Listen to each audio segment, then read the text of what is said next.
বাংলা মানে ও ব্যাখ্যা সহ পড়িয়ে আমার চ্যানেলে আপলোড করে দিয়েছি। উপরে আই বটনে ক্লিক করে বা আমার চ্যানেলের মধ্যে গিয়ে তোমাদের ক্লাসের যে প্লেলিস্ট তৈরি করা আছে সেখান থেকে তোমরা সেই ভিডিওগুলো দেখে নিতে পারো।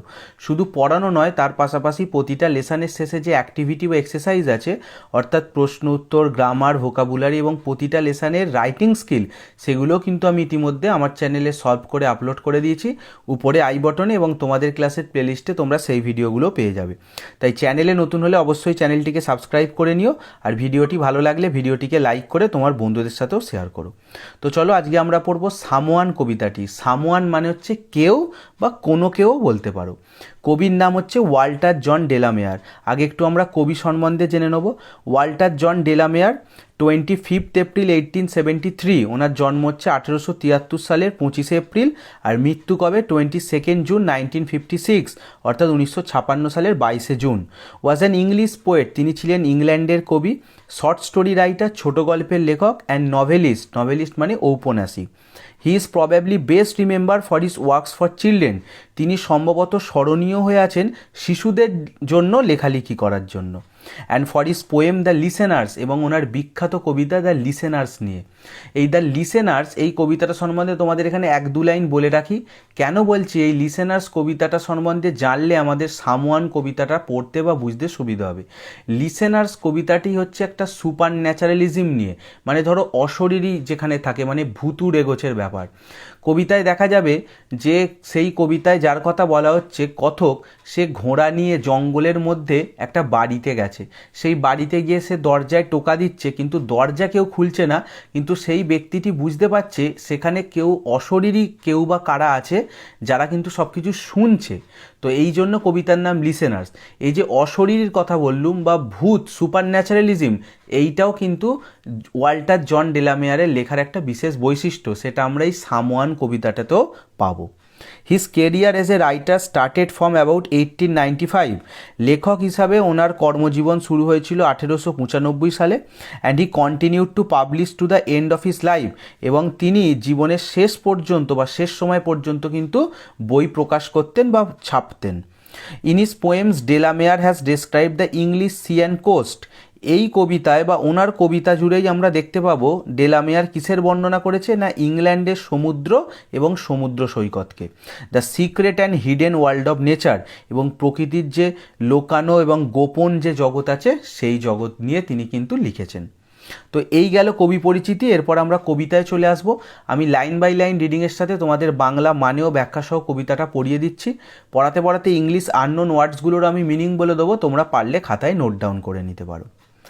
সামওয়ান কেম নকিং, কেউ একজন ধাক্কা দিতে এসেছিল। সামওয়ান মানে তো আগেই বললুম কেউ, আর নকিং মানে হচ্ছে ধাক্কা দেওয়া। কোথায় ধাক্কা দিতে এসেছিল, না অ্যাট মাই উই স্মল ডোর, আমার খুব ছোট ছোট দরজাতে। উই মানে হচ্ছে খুব ছোট, আর স্মল মানে তো জানো ছোট। তাহলে দেখো কবি এখানে দুবার কথাটা ব্যবহার করেছে যে খুব ছোট ছোট দরজাতে কেউ একজন ধাক্কা দিতে এসেছিল। তাহলে এই দুবার ছোটোর মধ্যে দিয়ে কবি বোঝাতে চাইছেন কবি এখন যে ঘরটায় আছে সেই ঘরের দরজাটা খুব ছোট। শুধু দরজা নয়, কবি যে ঘরটায় আছে সেটা কোনো বড় ঘর নয়, এটা হচ্ছে এই কটেজ টাইপের জঙ্গলের মধ্যে থাকা একটা কুঁড়ে ঘর। তো সেই ছোট দরজাতে রাতের বেলা কেউ যেন একটা ধাক্কা দিতে এসেছিল। 3 নম্বর লাইনে আবার প্রথম লাইনটাই রিপিট হচ্ছে, সামওয়ান কেম নকিং, কেউ একজন ধাক্কা দিতে এসেছিল। I am sure sure sure, আমি নিশ্চিত নিশ্চিত নিশ্চিত। দেখো এখানে 3বার শিওর। 3বার শিওর কবি কেন লিখেছেন, এইটা বোঝাতে যে কবির কোনো রকম ভুল হয়নি। কবি কিন্তু একটা নিশ্চিত যে তিনি শুনেছেন কেউ যেন দরজায় ধাক্কা দিল। এই জন্য সেই যে কবির যে ওই নিশ্চিত বা কবি যে কনফিডেন্ট দরজায় কেউ ধাক্কা দিয়েছে, সেইটা বোঝানোর জন্য তিনি 3বার শিওর শব্দটা ব্যবহার করেছেন। আর একটা কারণে ব্যবহার করেছেন, দেখো দরজায় যখন টোকা দেয় আমরা 3বার ঠুকি ঠক ঠক ঠক করে। তো এই যে 3বার সাউন্ডটা দেখো এখানেও শিওর শিওর শিওর 3বার ব্যবহার করা হয়েছে ওইটা বোঝানোর জন্য। পরপর যখন এই একই শব্দ উচ্চারণ হয়, এটাকে বলা হয় ইংরাজি লিটারেচারের একটা ফিগার অফ স্পিচ, এটাকে বলা হয় ওনোম্যাটোপিয়া। তারপরে কবি কি বলছেন, আই লিসেন্ড আই ওপেন্ড, আমি শুনেছিলাম আমি দরজা খুলেছিলাম। লিসেন্ড তো তোমরা জানো শোনা, তাহলে সেই দরজায় ধাক্কার আঘাত শুনে আই ওপেন্ড, কবি বলছেন আমি দরজাটা খুলেছিলাম। দরজা খোলার পরে কি করলেন তিনি, I look to left and right, আমি বাঁ দিকে এবং ডান দিকে দেখলাম। লেফট রাইট যেন বাঁদিক ডান দিক আর লুক দেখেছিলাম, তাহলে দরজা খুলে আমি দরজার বাইরে বাঁদিকেও দেখলাম ডান দিকেও দেখলাম, বাট নট দেয়ার ওয়াজ এ স্টায়ারিং, কিন্তু সেখানে কোনো গতিবিধি বা চালচলন কিছুই ছিল না। নট মানে হচ্ছে না, আর স্টায়ারিং মানে হচ্ছে গতিবিধি বা চালচলন। তাহলে দেখো দরজায় যে কেউ ধাক্কা দিয়েছে, যখন কবি দরজাটা খুলে বাইরেটা দেখছেন, যে কেউ যে এসেছিল সেখানে কোনো রকম যে গতিবিধি বা চালচলন হয়েছিল কবি কিছুই দেখতে পেল না। কবি দরজা খুলে দুদিকে দেখলো পুরো ফাঁকা, সেখানে কোনো রকম গতিবিধি বা চালচলন কিছুই নেই। In the still dark night, সেই শান্ত বা স্তব্ধ অন্ধকার রাতে। স্টিল মানে শান্ত বলতে পারো, এখানে নিস্তব্ধ বা স্তব্ধ বলতে পারো, আর ডার্ক নাইট মানে বুঝতে পারছো অন্ধকার রাত। তাহলে সেই অন্ধকার রাতে কবি দরজা খুলে কোনো রকম গতিবিধি বা হালচাল কিন্তু লক্ষ্য করলেন না।